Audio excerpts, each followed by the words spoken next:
The Paul Harrell Program.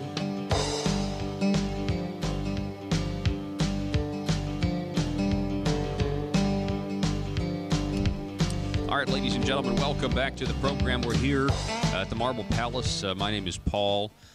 Some news. Let's see, what else happened today?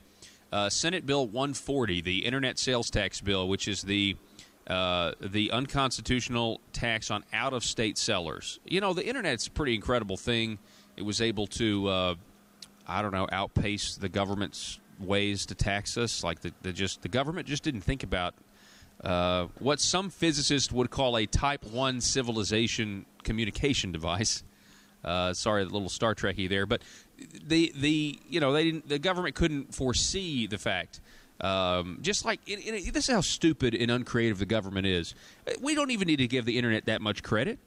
This was a very basic concept that we fought during the Sears catalog days, right? It was even then. Like, people were like, well, the states don't have a next.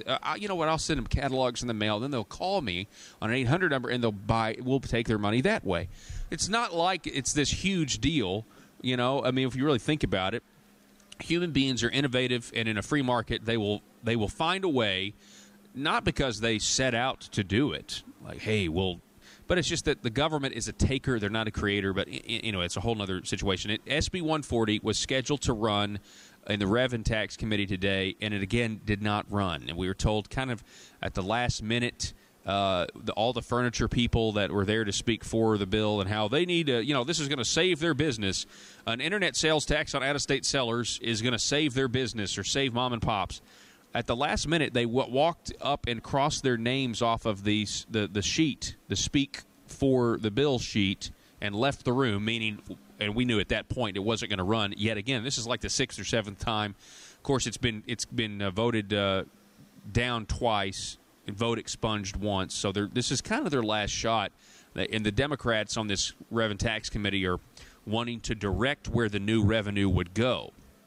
And that is causing a lot of hurt for a Hutchinson administration, I believe, because they want this new revenue. I think we're in a budget crisis that is not really being disclosed. We had a better February. There's no question about that, trying to make things up. But I just think there's a reason. Look, you got 340,000 people on Medicaid expansion. You're going to have to pay 10% here in a minute. And we've got the Obamacare bill, the Obamacare repeal bill.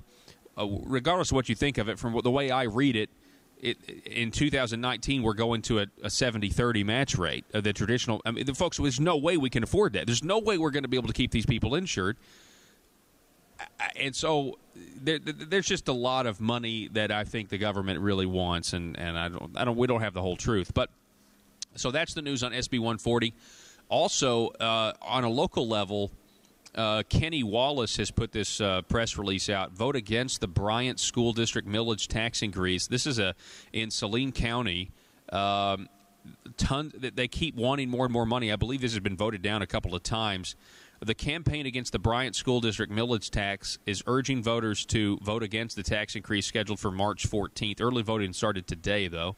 Arkansas has a 6.5% sales tax, a 40.2-cent tax for every gallon of gas, a capital gains tax, a progressive income tax, and other ways of taking funds from the private sector.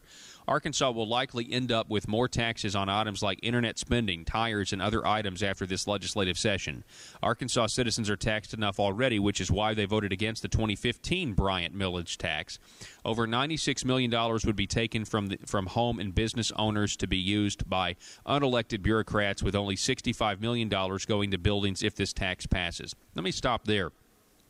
And let me just say, with all of these taxes on tires and internet, it's very likely that we're going to be paying more taxes after this session is over than when it began. And that is just really, really sad to me when you think about, what everybody's campaigned on. I'm going to bring in Mr. Frank Gilbert. He's a Libertarian, former U.S. Senate candidate and Arkansas gubernatorial candidate. Frank, what's your take on these tax increases? And there again, there is no mechanism to punish politicians who do things like this. There's no way to make them pay for doing something that they didn't let us know they intended to do. And I hate to sound like a broken door, but the problem is the two-party system just naturally falls into that pattern. If you don't have a third choice, if you don't have a steam valve where folks who really, really want to hurt a politician, not physically, but electorally, where they can express that, then the people are cut off from the process of politics. And the real damage of that down the road is that more and more people will become like my late wife.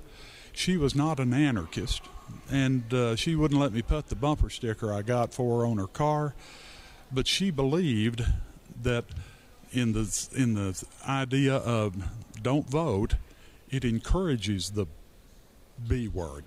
She would not register to vote. Even when I was in the campaign, she did one time. She registered to vote so that she could vote for me the first time I ran, and then was just morbidly afraid of getting caught up in some kind of jury trial, that she canceled her voting privileges and lived the rest of her life without even thinking about politics.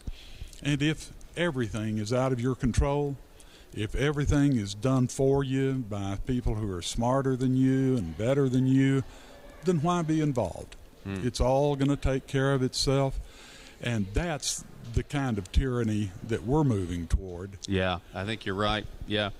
You saw that with, some of our young, it was a while back, it was some sort of pageant. You have these, pageants, and it was they got a question about the Edward Snowden leaks, and the girl's response was, well, if you haven't done anything wrong, you have nothing to worry about. I was like, good grief, what kind of totalitarian, we were raising a bunch of people that they're being lulled to sleep by a government that'll do everything for them and will be able to take everything away from them. That's a problem. Just the opposite of that is the young comedian years ago, and I nearly busted a gut when he said it. He was talking about gun laws, restrictions on guns, and he said, hey, man, if you're not coming in my house, why are you worrying about what I got? Mm-hmm. And that's the attitude that Americans ought to have. Yeah. It's none of your business what I have in there. That's exactly right. If I don't bring it out and use it on you, don't worry about it. We're talking Mr. Frank Gilbert. Back to this Bryant millage tax increase that got voted down in 2015 and is back again. There's a new bill out by Senator Dave Wallace that is wanting to end special elections. This is a fantastic idea. It's not as if I don't see that there's any. What do you think, Frank? There could be a situation where you need to have a special election. There's a huge event. It's something that galvanizes the public. I know I believe the Arkansas legislature did pass something. This is a morbid thought, but they did pass something this session. If they're ever in a joint session and all of them die, that they have a protocol. Kind of like I think there's a show on Fox about that right now, about if everybody died or whatever in the government. So yeah, there needs to be a way, but I'm pretty sure this bill would do that, where there's still a way to have a special election, but you're not going to just, hey, every time you want more money, we get to call a special election where only superintendents show up to vote. Yes, and that's dangerous too. Again, it's just putting the people one step further away from their rightful position. So do you oppose it, or do you think it's a good idea? That's an excellent idea. Okay. The school district, when I lived in Alma, was doing what Bryant is doing now. And some friends and I realized that the vote was generally less than 100 people. And so we just silently, we didn't want them to understand what we were doing until it was done, but got as many people to go to that election as we could. And we came one vote short. It was 31-30 was the announced vote. And I wouldn't bet that was the vote, because the election laws in Arkansas aren't real stringent. But I found out, the superintendent told me later, said it wouldn't have mattered if you had. You should have beat us 100-0. The state changed the law years ago to say that if an active school board lost its funding, even its future funding, an increase, that the cost of the tax would be reverted to the day before the election. Okay, you won the election. For one day, we're out of money, and the next day, we've got exactly what we had before. Oh, my goodness. And that's still the law in Arkansas. You can defeat this millage increase, and it won't make any difference.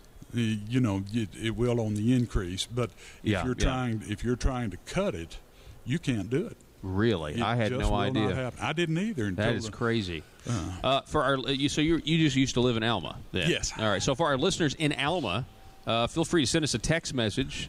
The number 870-275-9799. That's 870-275-9799. I'm pulling up the text message thread right now. Forgive me, I haven't done that yet. Frank Gilbert, what are your thoughts on Donald Trump? And I don't, I just feel like his rise to power certainly was the most improbable thing I've ever seen in my life politically. I love those clips of where, guys, if Donald Trump was elected president, it's never going to happen. And just a string of smart people, decrying the possibility of him ever becoming president. And his presidency so far has been a pleasant surprise for me. Yeah. At the close of the election, I knew that I was going to vote for Gary Johnson, the Libertarian candidate, and was proud he was there, so I didn't have to vote for one of those morons. I had decided in my mind that it would be better for the country, for the republic, I think, if Hillary Clinton was elected. And I wouldn't have believed that I could ever get to a position in my life where I would look at Hillary Clinton as the lesser of two evils. Wow. Yeah. And I did that because better the devil I know than the one I don't. There's a lot of people that felt that way. Yeah. And so the day after election, I was getting ready for the apocalypse. Yeah. And as usual, the apocalypse didn't come. Yeah. There's been a lot of foolishness, but there always is. Yeah. The ability of Donald Trump to set the agenda, finally, I think the mainstream media is being called out for being corrupt, and it may be done in a, it's being done in a way that that no one ever thought of. Honestly, they would have told you, well, if we want to get to the American people and we want to actually expose this type of corruption, then we've got to pick our words carefully. And then you just got some guy that he's on 5 a.m. he's just tweeting away, and it's pretty incredible to me that this is this is where we are. It was sure fun to watch. All the doomsayers, all the people who just. On election night, as it became obvious that he was going to be the president, people literally went into shock, I think. Yeah. The news media was just stunned, and I sort of like seeing those folks stunned. So we got a text message for Mr. Gilbert. Robert in Hattieville writes, please ask Mr. Gilbert if he supports globalism. So whatever you think that definition is, do you support globalism? What I think of as globalism, I don't. The United Nations is an abomination. It's just a waste of money and time, and it does things counter to our national interest, and I wish we had no part of it. Yeah. We got another text message. Ask Frank about what he thinks. This is from Mark in Washington County. What do you think about the Arkansas media, the media here in Arkansas? What are your thoughts? It's I think of it as about like the national media. There are a lot of smart people doing dumb things in the media here. I hate to say this, about the only honest media that I've found in Arkansas is AETN. There are a couple of other individuals that shoot straight, but most of the commercial media are bought. They're not bought by individuals, necessarily, but they're bought by their advertisers. And if 3 men are running for governor and 2 of them are going to spend $100 million apiece on television advertising and the other one's going to spend zero, guess who gets the invitation to the debates on those television stations? And that's okay. It's a free market. Well, come to think of it, television is not a free market, is it? Yeah. It is an oligopoly, and they're playing the cards of oligopolists. Yeah.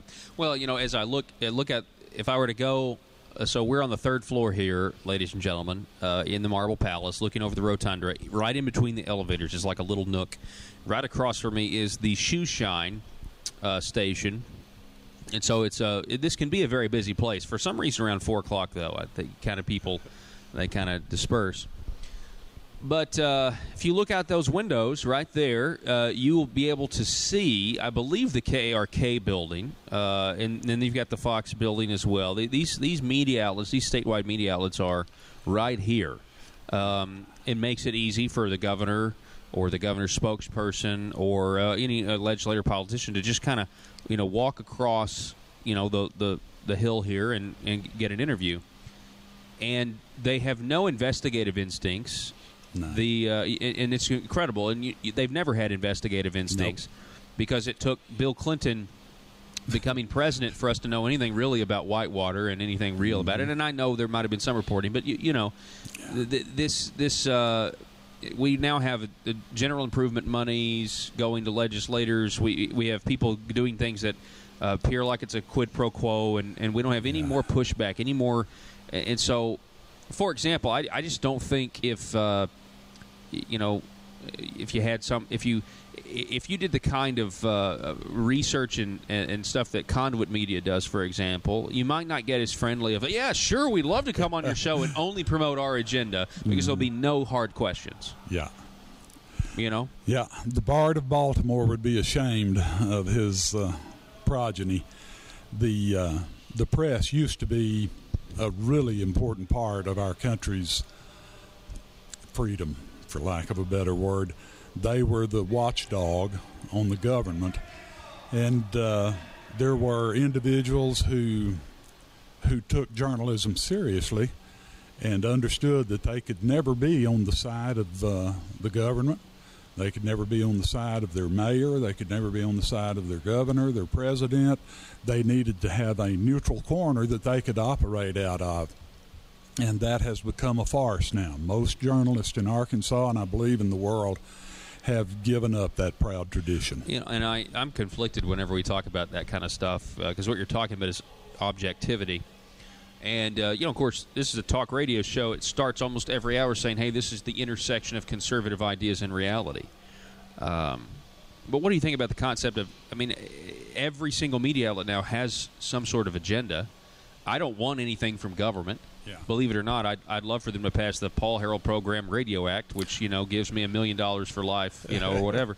But I don't actually want something like that. But I want more liberty, not less. I want more voluntary cooperation. I want less regulations. I want less taxes. I want a government that, when it starts a task to complete a problem or solve a problem, solves it and then goes away. You know what I'm saying? Yep. But that never happens.